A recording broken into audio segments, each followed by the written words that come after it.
Welcome to the Cultural Competence module of the CMSA Standards of Professional Case Management practice course.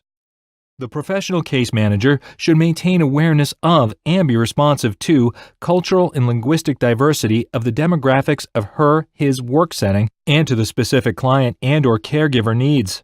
The case manager should be aware of and responsive to cultural and demographic diversity of the population and specific client profiles. The face of America and the world is changing. Americans are more ethnically and racially diverse than ever before. In the past 50 years, nearly 59 million immigrants have arrived in the U.S., mostly from Latin America and Asia. These demographic changes will impact the delivery of healthcare. Cultural competence and sensitivity will be imperative to effectively and empathetically work with the rising immigrant population. It is vital that each member of the care team, including the client, family caregiver, and support system, understand the meaning and the intent of the terms that are utilized to describe their care and case management interventions. This is especially applicable when speaking about goals, desired outcomes, evidence-based care, etc. The culturally competent case manager recognizes demographic shifts specific to their practice area and maintains a familiarity with national trends in culturally and linguistically appropriate care.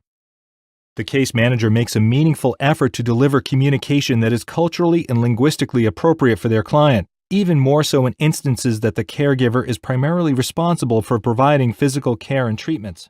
Please take a moment to view a video demonstration of this module. This is a meeting with Sally Jensen, case manager, and Mrs. Gutierrez, her client, her brother Jose, and Roberta, a Spanish-speaking interpreter. Sally is conducting an interview and partial assessment before Mrs. Gutierrez sees her doctor. Sally will always address her conversation to Mrs. Gutierrez and not the interpreter. Good morning, Mrs. Gutierrez, and good morning, Jose. My name is Sally, and I'm a nurse case manager. I'm here to help you get the care that you need. Thank you so much for agreeing to meet with me before your appointment with Dr. Sloan.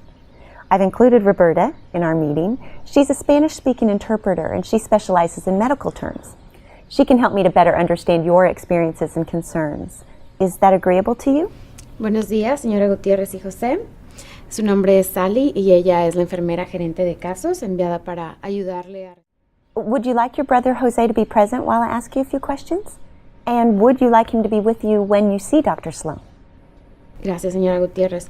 ¿Le gustaría que su José esté presente mientras le hacen algunas preguntas? Sí, gracias. Thank you, Mrs. Gutierrez. And thank you, Jose. Now, I'd like to better understand how you've been feeling. Can you describe your symptoms? Muchas gracias, señora Gutiérrez y José. Me siento empanchada. Me siento como que me duele mucho el estómago y siento que como necesita.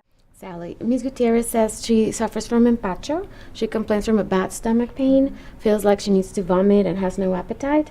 Empacho is a condition that many Hispanics contribute to stomach ailment. It's usually caused by undigested food not passing through the intestines. Thank you for that information, Mrs. Gutierrez. And thank you, Roberta, for sharing the definition of empacho. So, Mrs. Gutierrez, how long have you been suffering with the pain and nausea? Have you seen anyone to help with your symptoms? Señora Gutierrez, ¿por cuánto tiempo ha estado? Sally, Ms. Gutierrez has been seeing a curandera, a healer. The curandera has been giving her some chamomile tea and performing massage to the belly area. Sally, Ms. Gutierrez says the tea helps with the nausea, but she still has pain. Okay, this information's been so helpful. Thank you, Mrs. Gutierrez.